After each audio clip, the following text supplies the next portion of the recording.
요한계시록 우리 2장 8절로 11절까지 다 같이 한 목소리로 합독해 주시기 바랍니다.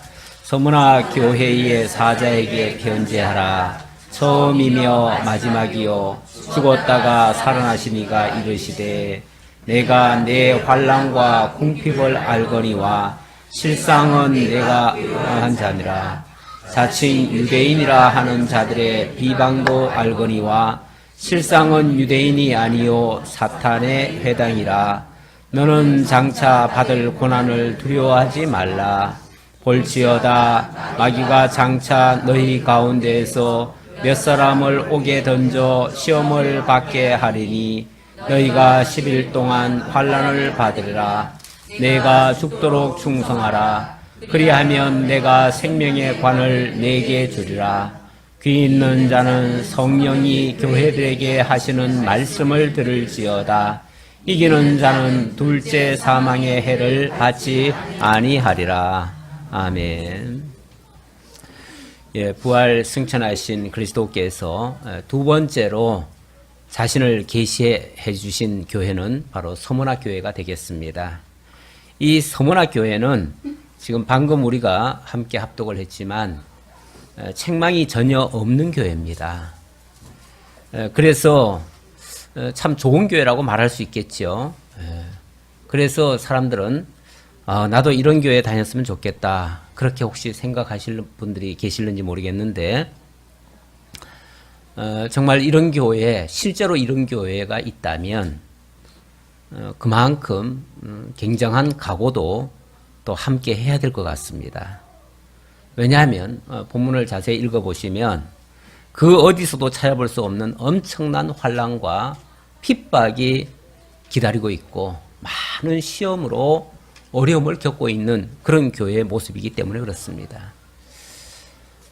사람들은 좋은 교회를 만들어 가려고 하는 생각보다는 쉽게 만들어진 좋은 교회를 찾아가려고 하는 경우가 많습니다.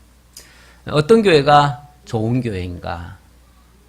좋은 교회의 기준은 무엇인가? 흔히들 외적인 것 가지고 좋은 교회라고 평가하는 경우가 있지요. 일단 멋진 교회당의 모습이 있어야 될 것이고요. 그 교회가 얼마나 큰 비전을 품고 있는가 그런 걸 또 볼 것이고, 또 교회에 들어가면은 평안한 좌석이 준비되어 있느냐, 또 목사의 설교는 얼마나 또 재미있게 잘해주느냐, 그리고 그곳에 가면 내 마음이 평안하게 힐링이 있고 또 우리 가정의 평안과 사업의 번창, 그리고 질병의 치료, 기도의 응답, 이런 것들이 있는 교회인가. 아마 어쩌면 이런 것들이 좋은 교회의 기준으로 그렇게 생각하고 그런 기준으로 교회를 또 찾아서 다닐 수도 있을 것입니다. 오늘 좋은 교회라고 서문화 교회를 지금 소개하는데요. 또 내부적으로 들어가 보면 서문화 교회는 결코 그런 모습에 지금 방금 열거했던 그런 교회의 모습은 전혀 아니에요. 아닌데도 주님으로부터는 엄청난 칭찬을 받는 그런 교회입니다. 그리고 보면 우리 주님이 칭찬하시고 평가하시는 그런 기준과 우리가 생각하는 그런 기준은 많이 다르다는 것을 알 수가 있습니다. 과연 우리가 좋아하는 그런 모습 하나님도 같이 기뻐하실까라고 생각하면 우리는 우리 자신의 생각, 우리 자신의 평가를 잠시 내려놓고 하나님이 정말로 기뻐하시는 교회는 어떤 교회인가를 찾아보는 것이 우리 하나님을 믿는 자로서 솔직한 양심이라고 생각합니다. 우리 서문화 교회에 나타내 주신 주님의 모습, 어떤 모습인가? 2장 8절에 보니까 서문화 교회의 사자에게 편지하기를 처음이요 나중이요 죽었다가 살아나신 이가 가라사대, 이렇게 말씀하시네요. 예수님 자기 소개죠. 나는 이런 자야 라고 말씀하시는데 나는 처음이요 나중이다. 이 역사의 시작이고 마지막이다. 이 우주 삼라만상의 근원이고 또 마침이다. 이렇게 말씀하십니다. 이 온 우주 삼라만상, 이 세상에 존재하는 모든 것들은 다 시작이 있고 끝이 있습니다. 그런데 우리 주님은 그 시작 이전에 계신 분이에요. 그러다 보니까 가장 먼저도 계셨고 가장 후에도 계시는 분이십니다. 이런 분을 알파와 오메가다 이렇게도 표현을 하지요. 우리 주님은 영원자존하신 분이십니다. 영원자존하신 분이 이 역사의 무대에 처음 등장하셨고 또 마지막에도 등장하십니다. 그 말씀은 이 세상에 있는 모든 것의 주관자란 얘기예요. 당신이 당신의 뜻에 의해서 이 모든 역사를 주관해 가신다. 대주제시다. 라는 뜻입니다. 그런 분이 서문화 교회를 향해서 편지를 보내주십니다. 자기를 계시해 주십니다. 물론 그 편지를 쓴 사람은 요한이고 그걸 전달하는 자는 주의 천사들이겠죠. 주의 천사들을 통해서 당신을 증거하시기를 나는 처음이요 나중이다 라고 말씀하십니다. 그러면서 아울러서 나는 죽었다가 살아나신 이다 이렇게 말씀하시네요.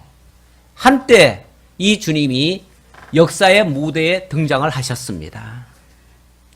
실제로 우리와 같은 모습으로 이 땅에 오셨어요. 오셨는데 이 땅에 오셔서는 하나님의 언약하신 일을 이루시고 그리고 십자가에 못 박혀 죽으셨어요. 이 세상의 모든 사람들은 죽으면 다 끝이라고 생각합니다.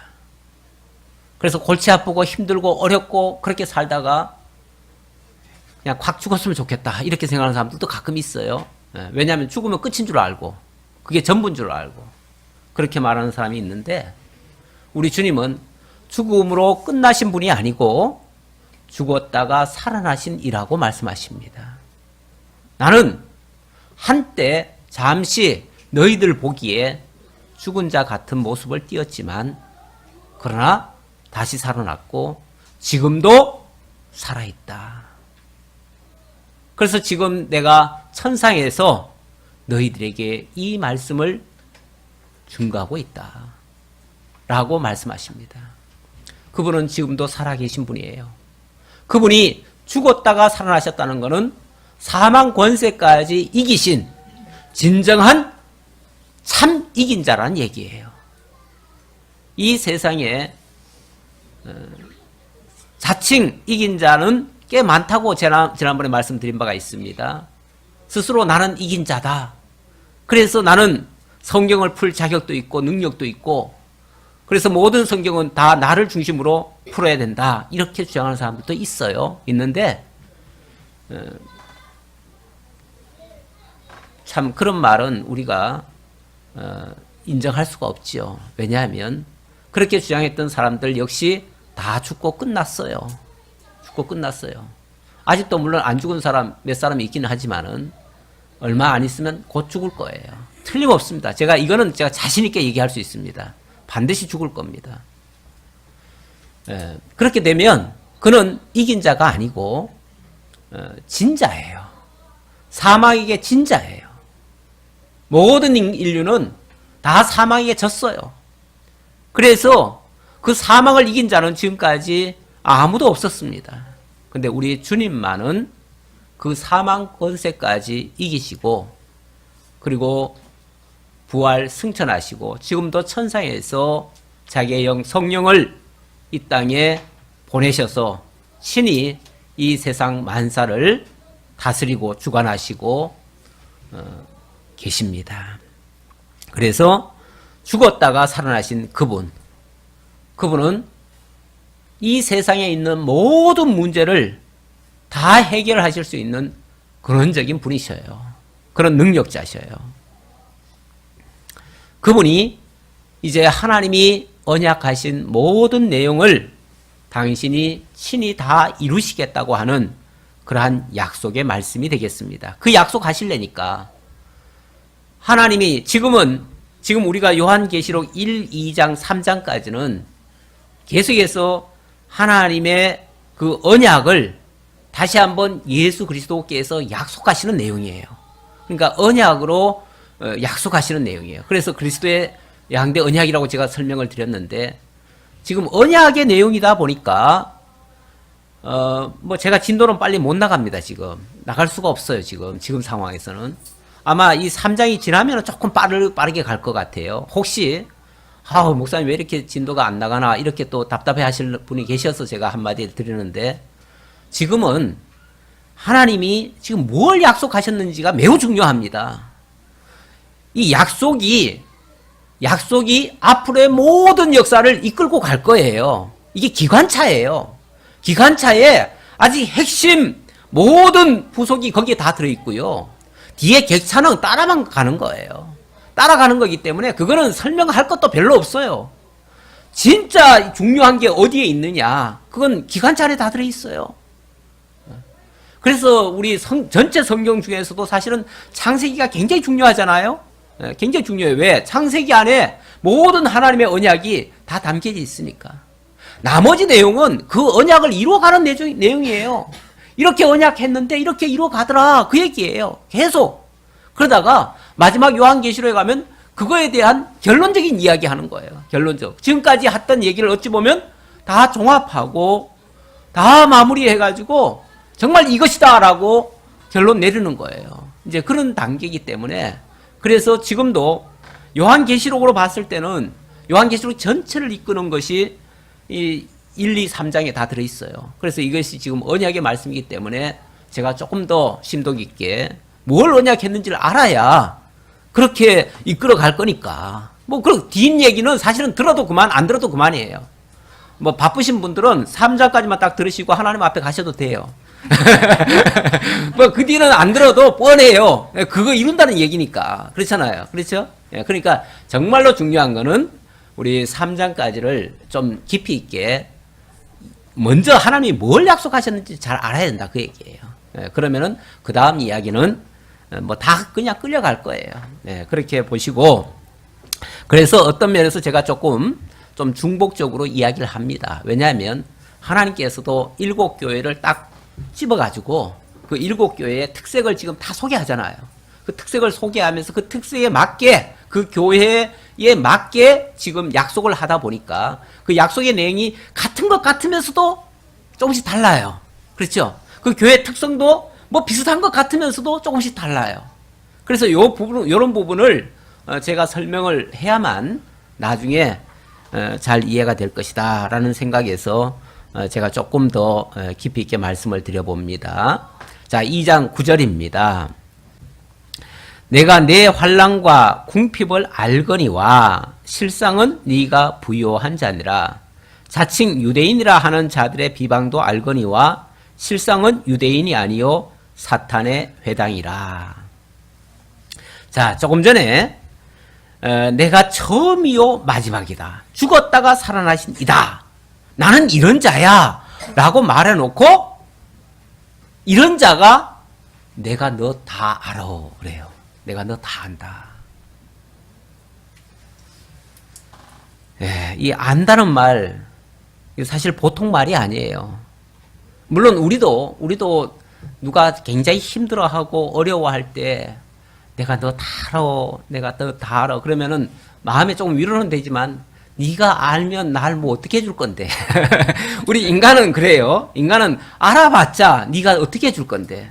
그러니까 안다고 해도 그냥 마음에 약간의 뭐 의지는 생길는지 모르겠지만 실제 도움은 별로 될 것 같지는 않아요. 그러니까 네가 알아서 뭐 내가 뭐 너한테 뭐 도움 받을 게 있나 싶은 게 별로 그렇게 기대가 안 돼요. 사람이 알아주는 거는 그러니까 별거 아니에요. 별거 아닌데 이 천지 만물의 시작이고 근원이시고 정말 이 모든 것의 역사를 다 마무리하실 그분이 나를 알아주신다. 또 죽었다가 살아나신 그분이 나를 다 알아주신다. 내 모든 사정을 다 아신다? 이건 좀 다르죠. 그런 분이 알아준다는 것은 그냥 사람들이 알아준다는 것과는 완전히 차원이 다른 거죠.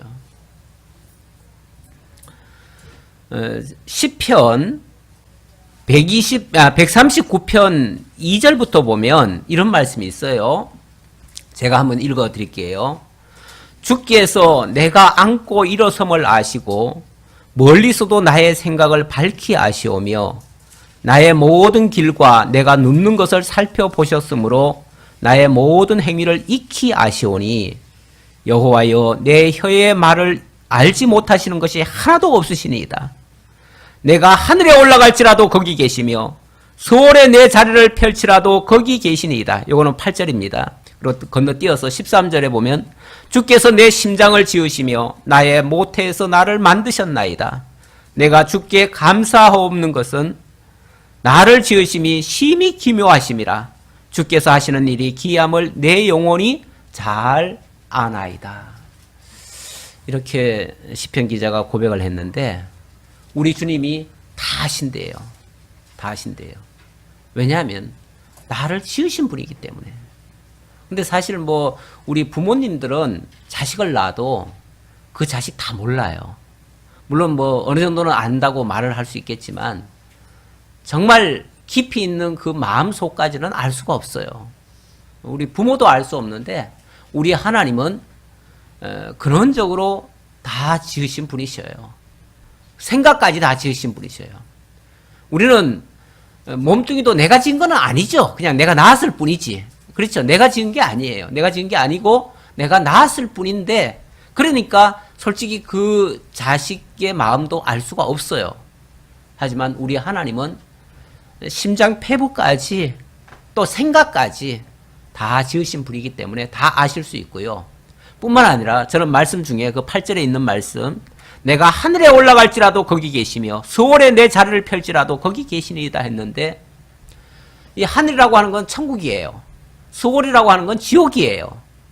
내가 천국에 있든 지옥에 있든 하나님은 항상 나와 함께 하시고 내 곁에 계시다. 그렇게 아시는 분이라는 얘기예요. 좋을 때만 함께 하시는 분이 아니고 내가 극한 상황에 있을 때에도 하나님은 나를 아시는 분이시래요. 전에 우리 집사님 중에 한 분이 맨날 기도하시면 다른 기도는 안 하시고 하나님 아시죠? 네, 그렇게 기도하신대요. 네, 혼자 기도하실 때는 막 때로는 너무 고통스럽고 힘든 일을 겪으면은 할 말도 없고요. 하나님 앞에 할 말도 없대요. 그래서 기도하는 내용은 하나님 아시죠? 하나님 아시죠? 1시간 동안 그렇게 기도한대요. 네. 하나님 다 아시잖아요. 하나님 아시죠? 하나님 아시면 끝난 거 아니에요? 더 이상 뭘 더 구해요? 하나님 아시는데. 내 모든 사정 다 아시는데. 그러니까 하나님 아시죠? 하면은 사실은 우리 구할 거는 다 들어있어요. 아시는 그분이 해주시면 되는 거예요. 문제는. 그러니까 하나님이 우리를 알아주신다는 거 굉장히 중요한 얘기예요. 하나님이 아신다는 말은 그냥 아신다는 게 아니고요. 당신이 나를 지으신 분이란 얘기예요. 나를 이 땅에 보내신 분이란 얘기예요. 그리고 나를 놓지 않으시고 계속 붙들고 사랑하고 계시다는 뜻이에요. 그래서 이 성경에 안다는 표현은요. 그냥 우리 인간들 사이에 안다는 그런 개념과는 전혀 다르다고 그랬죠. 예. 그야말로 한 덩어리 됐다는 뜻이기도 해요. 그러니까 주님과 우리가 일체가 됐을 때 그때 정말 안다라고 할 수 있는 그런 표현이 되는 거예요. 우리 주님이 아신대요. 뭘 알아요? 네가 지금 어떤 상황에 있는지 다 안대요. 네가 환난과 궁핍 안에 있는데 그걸 내가 다 알겠대요. 내 환난과 궁핍을 알거니와 실상은 네가 부요한 자니라.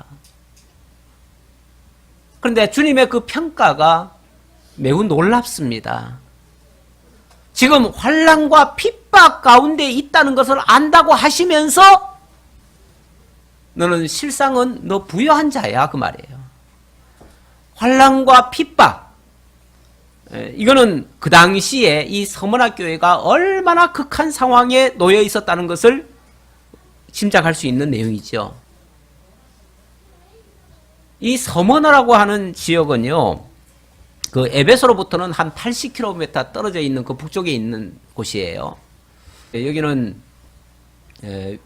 그 황제 숭배지예요. 황제 숭배지. 왜냐하면은 로마 황제를 섬기기 위한 신전을 몇 개를 만들었다고 그래요. 그래가지고 로마 정부로부터 특별히 혜택을 많이 받은 그런 도시예요.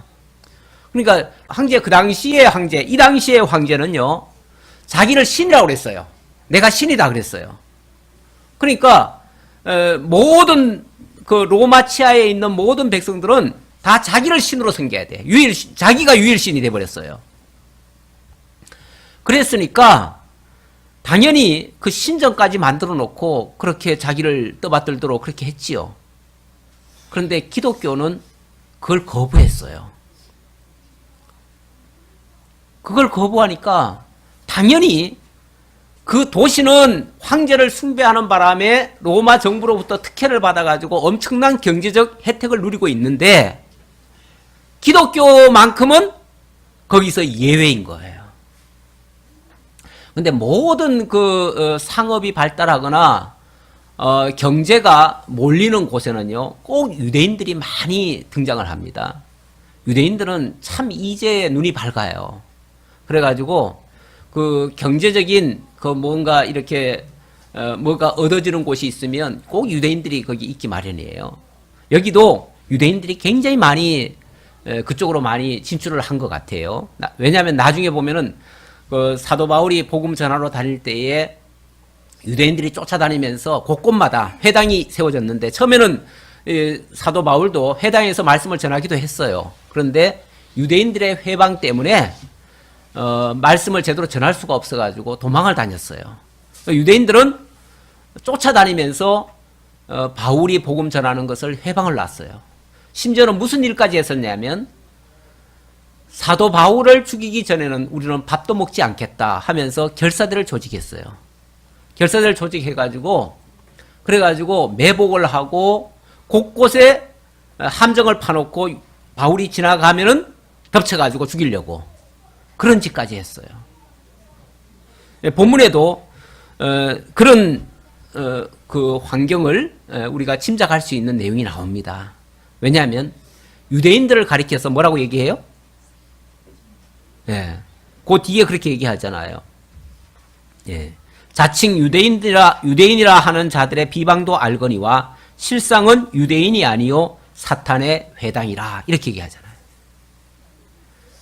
유대인들이 가는 곳마다 회당을 만듭니다.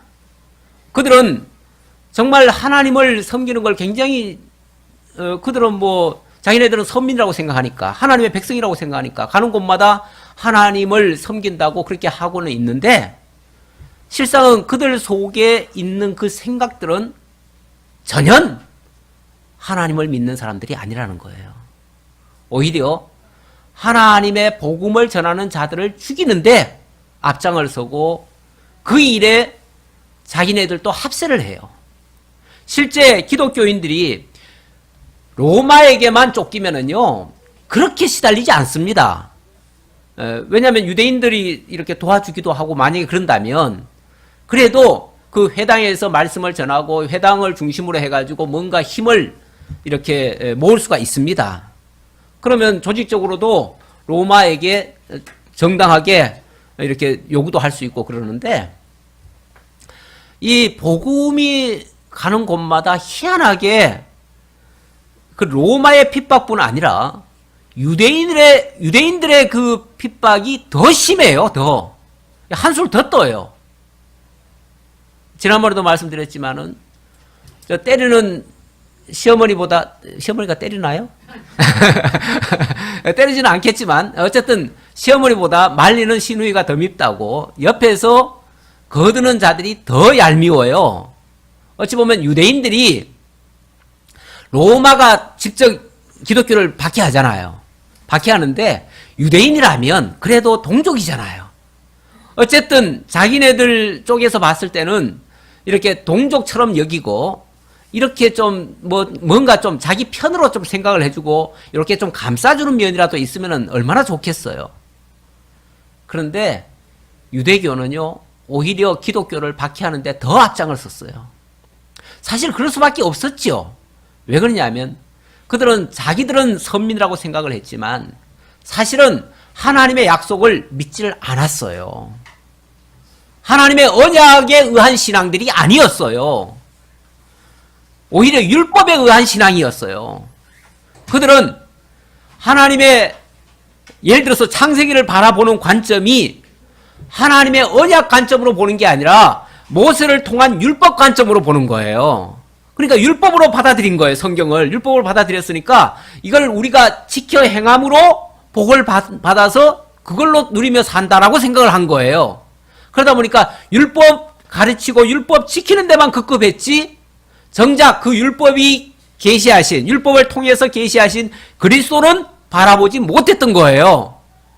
그러다 보니까 정작 그 율법의 마침으로 오신 예수 그리스도를 영접을 한 게 아니고 율법에서부터 자기들을 구원하는 자로 받아들인 것이 아니고 오히려 그 예수를 잡아 죽이는데 앞장을 서버렸던 거예요. 그래서 결국은 유대인들이 예수를 십자가에 못 박아버렸어요. 물론 그 당시 법은 로마법에 의해서 십자가형을 당했다고도 할 수 있지만 그러나 실제로 그 예수를 고발을 하고 결국은 죽이도록 그렇게 사주한 역할이 바로 유대인들이에요. 그러니까 유대인들의 그 죄는 어떤 면에서 앞장을 서기야 로마가 앞장을 섰지요. 그러나 뒤에서 모든 것을 다 지원한 자들은 유대인들이에요. 그래서 로마의 환란보다 이 유대인들의 회방 이게 더 큰 사실은 위협인 거예요. 이 복음적으로 본다면 기독교 입장에서 본다면 정말 유대인들이야말로 너무너무 힘들게 한 자들이에요. 근데 지금도 우리 기독교는 순진하잖아요. 순진해가지고 지난번에도 기독교 그 집회할 때 보니까 이스라엘 길을 막 나부끼더라고요. 이스라엘이 그래도 성경에 나와 있는 그 이스라엘인 줄 알고 우리의 그 어떤 구원의 그런 방주 역할을 했던 그런 나라인 줄 알고 그 이스라엘을 그렇게 동경하고 우리 기독교인들은 순진함이 있잖아요. 그렇죠? 우리는 이스라엘이 잘 됐으면 좋겠고 이스라엘은 우리 편 같고 기독교와 한 편인 것 같이 그렇게 생각하잖아요. 그런데 역사적으로 보면 그렇지 않습니다. 유대교는 끊임없이 기독교를 사실은 박해를 했어요. 내쫓았어요. 예수를 십자가에 못 박아 죽였고요. 그리고 지금도 기독교에 대한 반감이 엄청나게 큽니다. 이스라엘은 아직도 기독교를 받아들이지 않고 있어요. 참 아이러니한 모습이죠. 기독교의 출생지가 아직까지 기독교를 받아들이지 않고 있는 이런 현실의 모습. 그러니까 유대교는 어떤 면에서 저는 이슬람교와 유사하다고도 보여져요. 왜냐하면 이슬람교가 무슨 종교입니까? 한마디로 말하면 율법 종교예요. 스스로의 힘으로 율법을 지켜서 의롭게 되겠다고 하는 그 주의잖아요. 그렇죠? 엄밀하게 말하면 그게 인본 종교고 자기 의로 구원을 얻겠다고 하는 행위 종교잖아요. 유대교도 여전히 행위 종교입니다. 유대교는 철저하게 그래서 선행을 해야만 구원을 받는다고 해가지고 그들은 일부러 선행을 하는 날이 따로 있고요. 선행하기 위해서 일부러 닭 잡아가지고 가난한 자들에게 나눠주고 그런 일을 해요.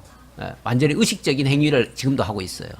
그래서 지금도 유대교는 제가 봤을 때는 이슬람교나 별반 다를 것 없는 그런 모습을 지금도 띠고 있어요.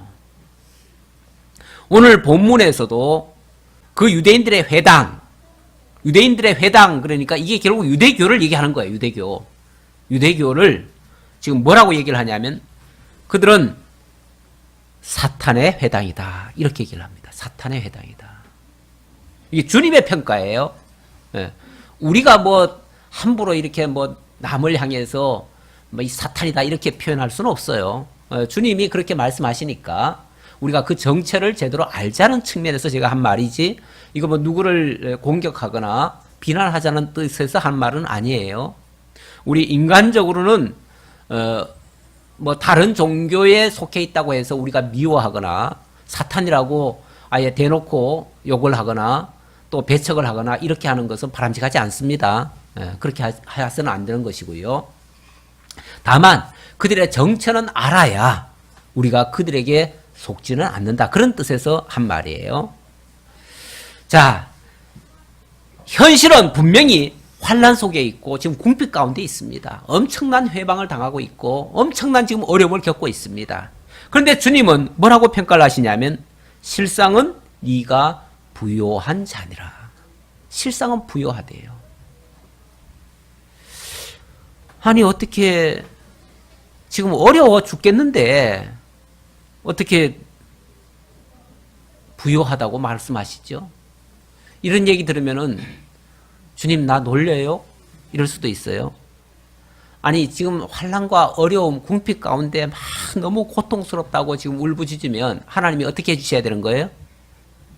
물론 내가 알았다라고는 말씀하셨어요. 내가 알았다 말씀하셨지만 그러면 내가 이런 환난 없애줄게. 너희들 이거 다 이기고 승리하게 해줄게. 그리고 뭐 다시는 이런 문제 없도록 내가 다 해결해 줄게. 이렇게 해주셔야 되는 거 아니에요? 사실 우리가 바라는 기도는 그런 거 아니겠어요? 맞죠?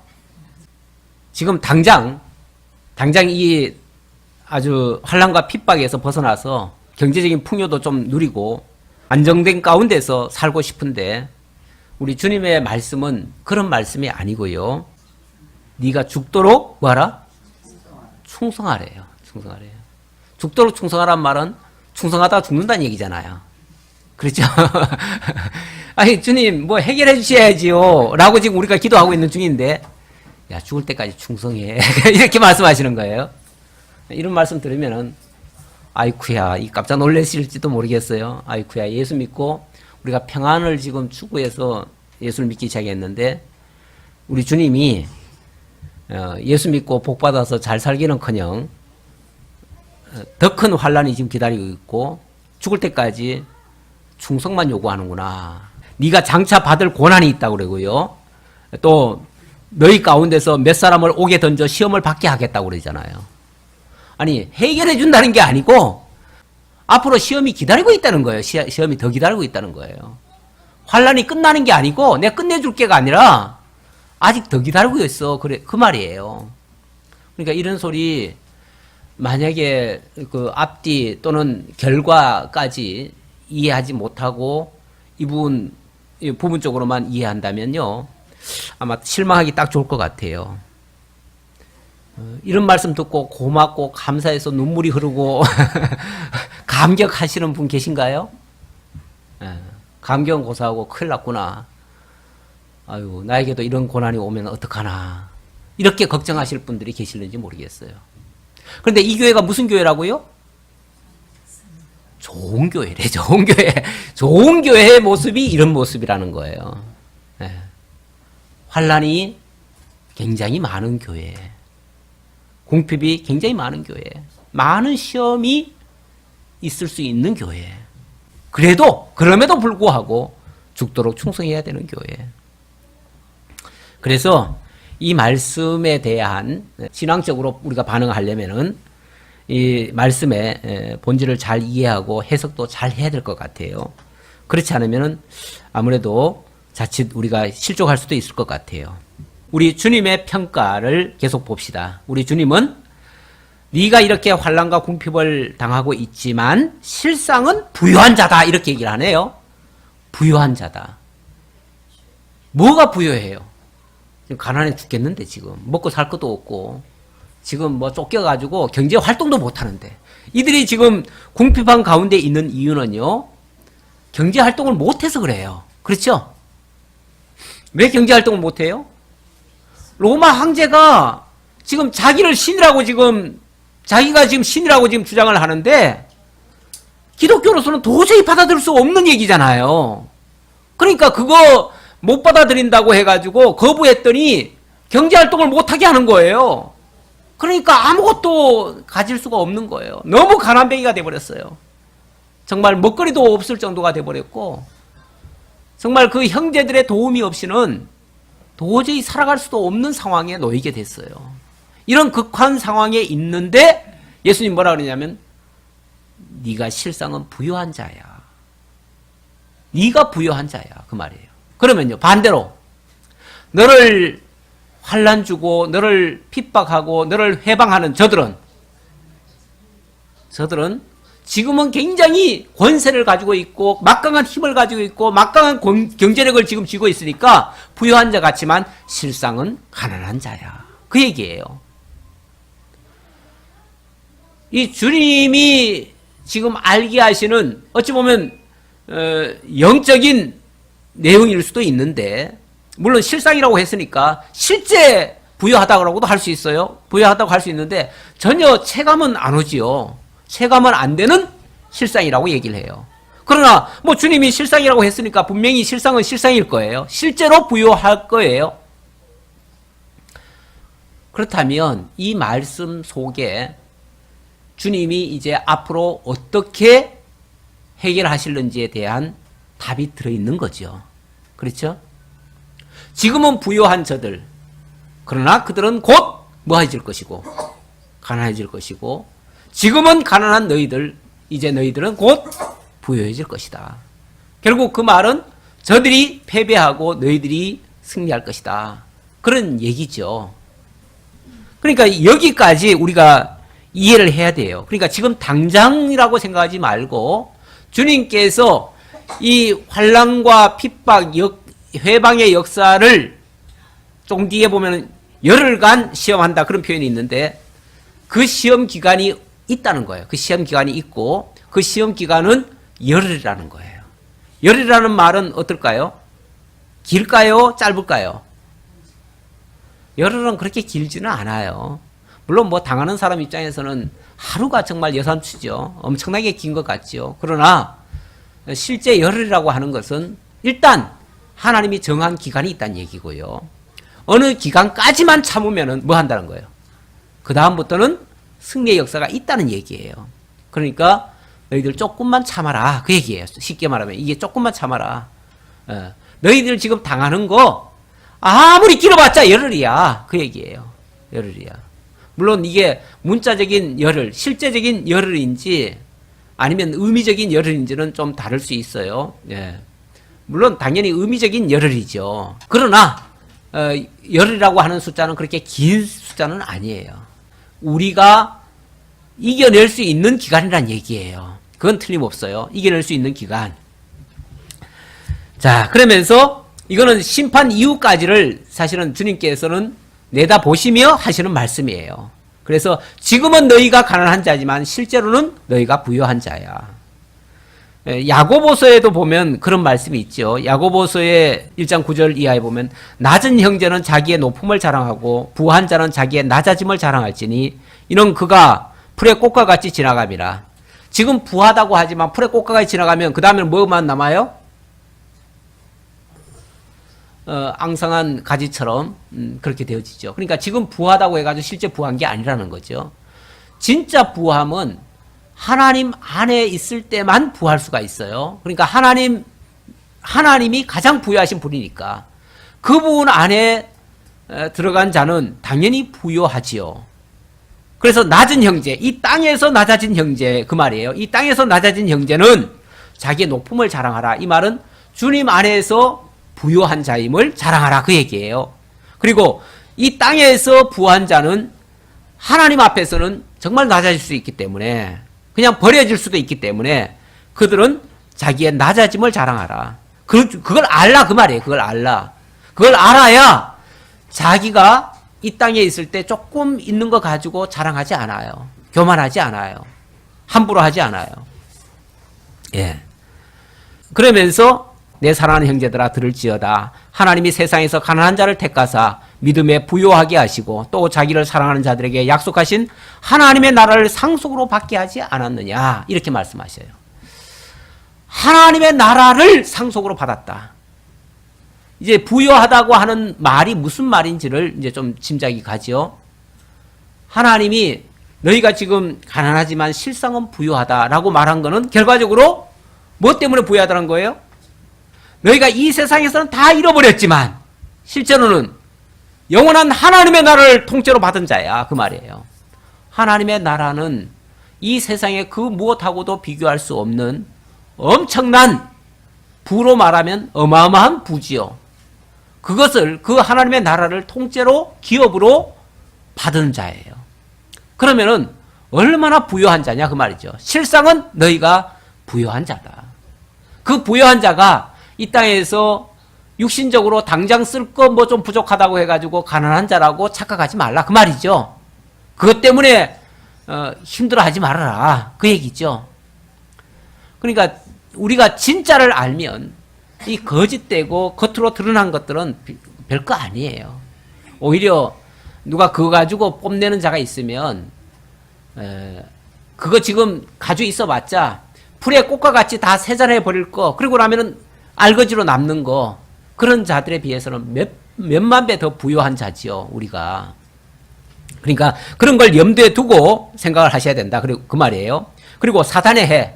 그 유대인들은 지금 사탄의 해로서 그렇게 기독교인들을 괴롭히고 그렇게 하고 있지만, 그래서 자기네들이 마치 승리한 것 같지만은 사실은 사단에게 속임 당해가지고 사단에 지금 조종받고 하는 짓이기 때문에 결국은 심판에 들어갈 거예요. 그들이 승리가 아니라는 얘기예요. 너는 장차 받을 고난을 두려워하지 말라.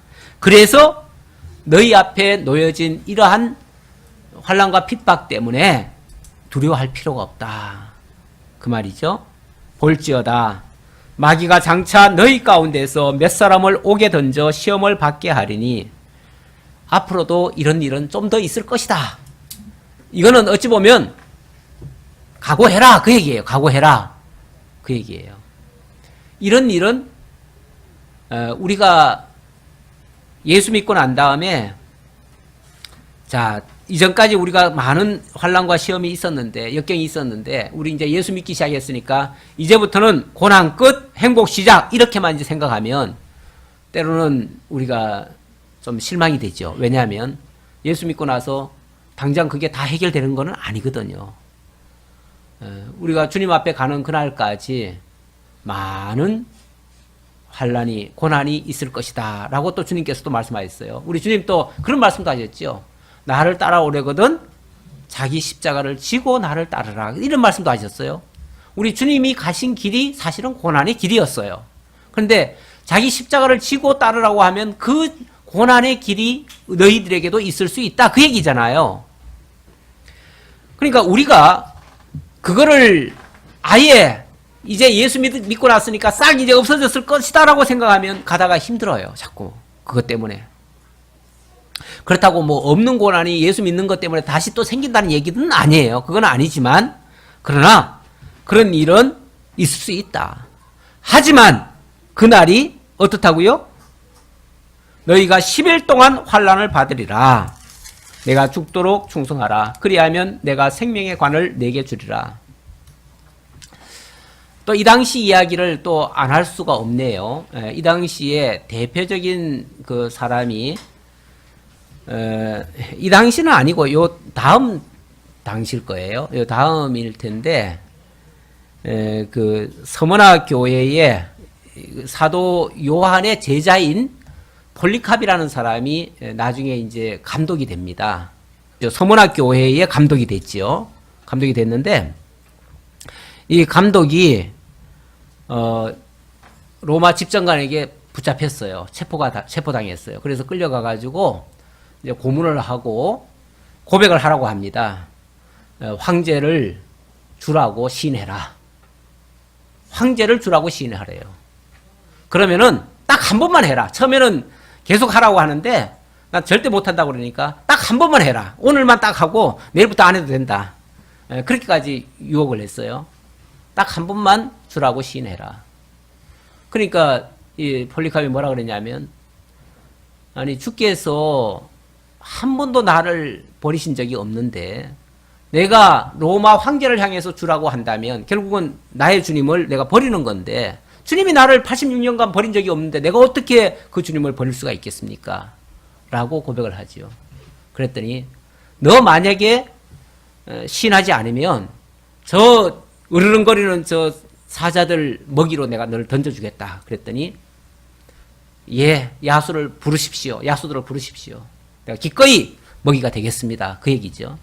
그렇게 하니까 또 이 집정관이 화가 나가지고 불로 완전히 태워서 너를 완전히 산채로 내가 태워 죽여버리겠다. 이렇게 협박을 합니다. 그랬더니 폴리캅이 나는 불과 1시간 타는 그 불에 타겠지만 타서 주님 앞에 가겠지만 당신은 어떻게 할 겁니까? 당신은 앞으로 영원히 타는 불못에 영원토록 타야 될 텐데 당신은 어떻게 하시렵니까? 이렇게 반문을 하죠. 그랬더니 너무 화가 나가지고 장작더미에다가 횃불을 집어던지고 저놈 당장 태워라 해가지고 결국은 태움을 받아서 죽임을 당하지요. 순교를 당하지요. 그렇게 해서 폴리캅이 죽습니다.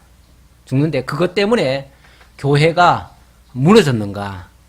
그것 때문에는 교회가 무너지지 않습니다. 오히려 그동안 소극적으로 숨어서 신앙생활 하던 사람들이 나도 죽여라. 쉽게 말하면 나도 죽겠다 하고서 함께 정말 죽을 각오로 나와가지고 외치고 그렇게 해서 오히려 그 뒤에 교회가 더 번창했다고 합니다.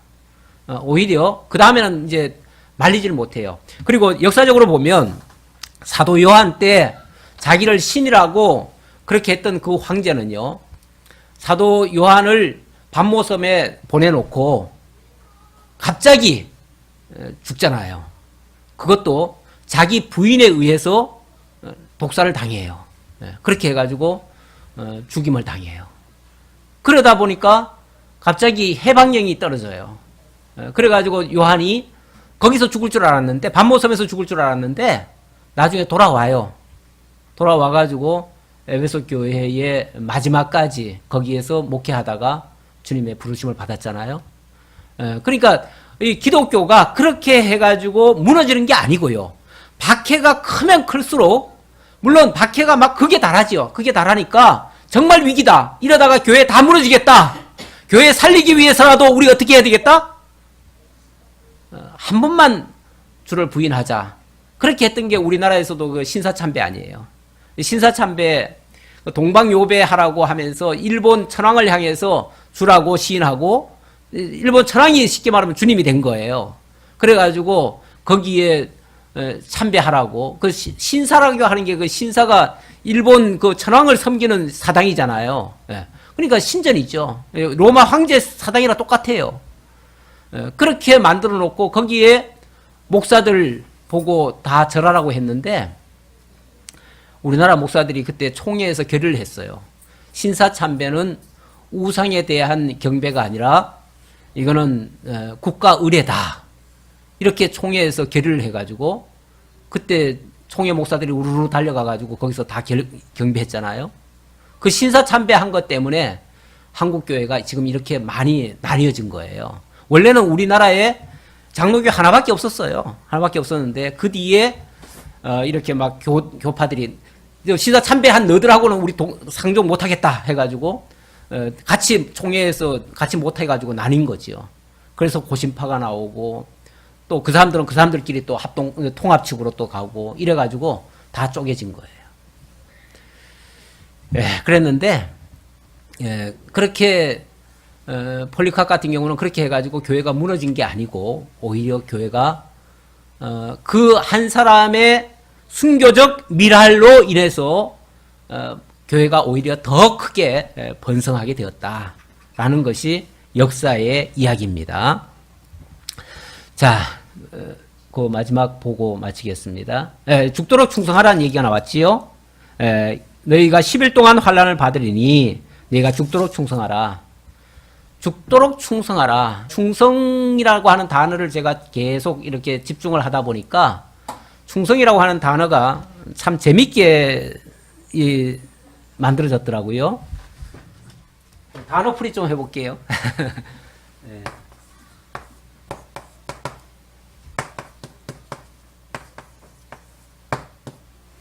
이 가운데 중이고 마음심이고 말씀원이고 이룰성이에요. 네, 저는 이 말씀이 어떻게 생각이 드냐 하면은 하나님의 말씀이 이루어질 때까지 그 마음 중심이 흐트러지지 않고 끝까지 잘 간직하는 거, 그게 충성이다. 이 세상적인 충성, 사람에게 충성하는 게 아니고 지금 하나님의 말씀 앞에 지금 충성하라는 얘기예요. 그러니까 우리 모든 이 세상의 역사는요, 하나님의 말씀이 이루어지는 역사예요.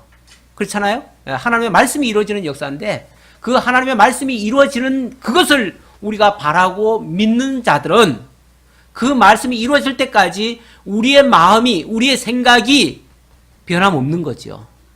죽인다고 해도 죽을 때까지라고 했으니까, 죽도록 충성하라고 했으니까, 우리가 주님 앞에 가는 그날까지, 우리가 이제 역사적으로 말하면 이 환난 중에 정말 죽음이라고 하는 것을 당할 수도 있지만은, 우리 개별적으로 말하면은 우리 모두가 다 죽는 거 아니에요?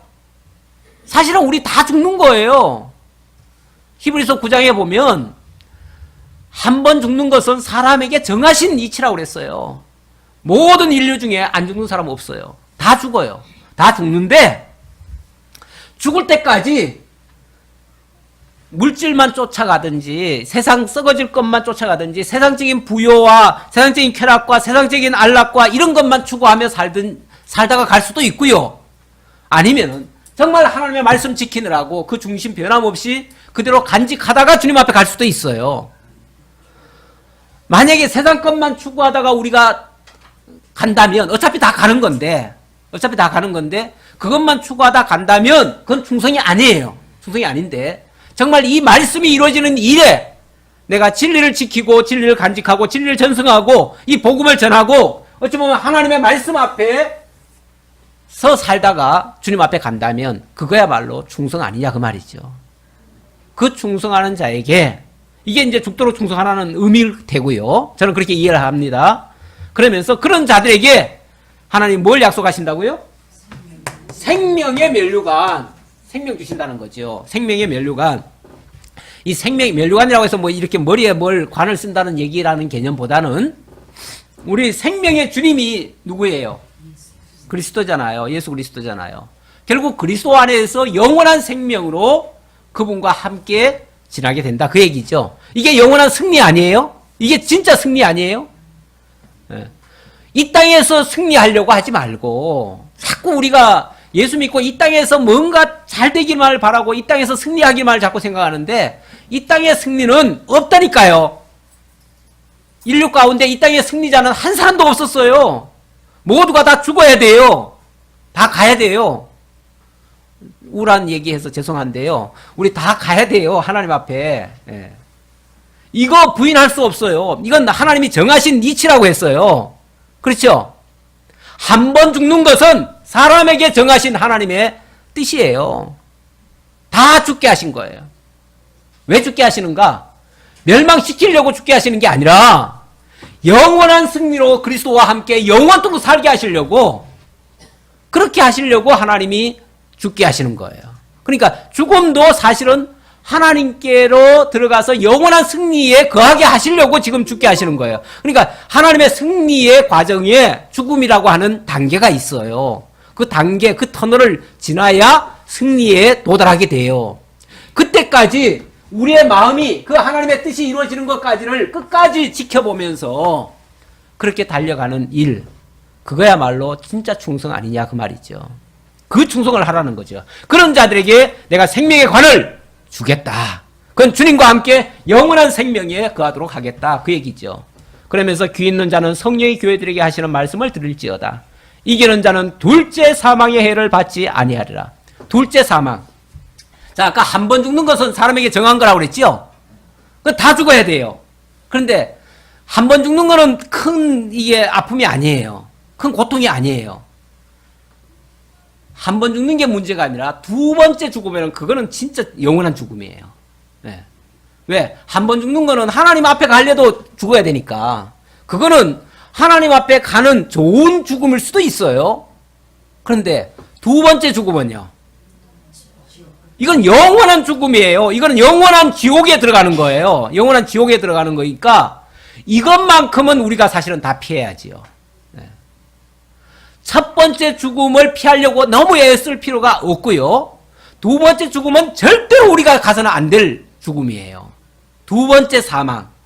이게 이제 문제인데 이 두 번째 사망이 뭐냐를 좀 한번 봅시다. 두 번째 사망은 요한계시록 20장 12절 봅시다. 예. 또 내가 보니 죽은 자들이 큰 자나 작은 자나 그 보좌 앞에 서 있는데 책들이 펴있고 또 다른 책이 펴졌으니 곧 생명책이라. 죽은 자들이 자기 행위를 따라 책들에 기록된 대로 심판을 받으니 바다가 그 가운데서 죽은 자들을 내어주고 또 사망과 음부도 그 가운데서 죽은 자들을 내주매 각 사람이 자기의 행위대로 심판을 받고 사망과 음부도 불못에 던져지니 이것이 둘째 사망 곧 불못이라. 누구든지 생명책에 기록되지 못한 자는 불못에 던져지리라. 이 둘째 사망. 이 둘째 사망이 진짜 무서운 거예요. 첫째 사망은 뭐 이거는 어차피 모든 사람이 다 동등하게 당하는 일이라 그거는 뭐 어떤 죽음이라도 그거는 크게 그렇게 문제가 될 게 없어요. 그건 뭐 우리가 다 그대로 받아야 될 이야기예요. 근데 이 둘째 사망만큼은 이거는 영원한 불못이기 때문에 영원한 심판이기 때문에 아까 폴리캅이 얘기한 것처럼 나는 1시간 타는 불에 고통을 받겠지만 그리고 하나님 앞에 가는 거니까 나는 뭐 전혀 이게 고통이 아니다. 하지만 당신은 영원토록 꺼지지 않는 불에 이제 들어가야 될 건데 그거 어떻게 할래? 너는 이렇게 얘기했는데 진짜 중요한 건 이 둘째 사망의 해입니다. 근데 이 둘째 사망의 해를 누구는 받지 않는다? 그렇죠. 생명책에 기록된 자. 생명책에 기록된 자는 또 다른 말로 하면 정말 예수를 믿는 자, 죽기까지 충성하는 자, 하나님의 말씀을 간직하는 자, 그 진리의 말씀에서 떠나지 않는 자, 그들이 진짜 승리할 자고 그들이 영원한 생명에 참여할 자이다. 아멘. 기도하겠습니다. 아버지 하나님 감사합니다. 우리에게 영원한 생명을 준비해 놓으시고 그 길로 인도하시기 위해서 주님께서 이 땅에 때때로 환난과 핍박도 당하게 하시고 또 그 가운데서 하나님의 능력의 영광도 보게 하시고 하나님에 대한 신뢰를 갖게 하시고 하나님을 믿음으로 그 마음 중심이 끝까지 변하지 않는 그 충성됨을 간직하게 하시오니 참으로 감사드립니다. 이 믿음 가지고 참으로 영원한 승리에 참여할 수 있는 저희 모두가 되도록 인도해 주옵소서. 참된 진리의 말씀을 우리가 잘 간직하고 또 보존하고 전승하는 참된 교회의 사명 감당하게 하옵소서. 예수님의 이름으로 기도하옵나이다. 아멘.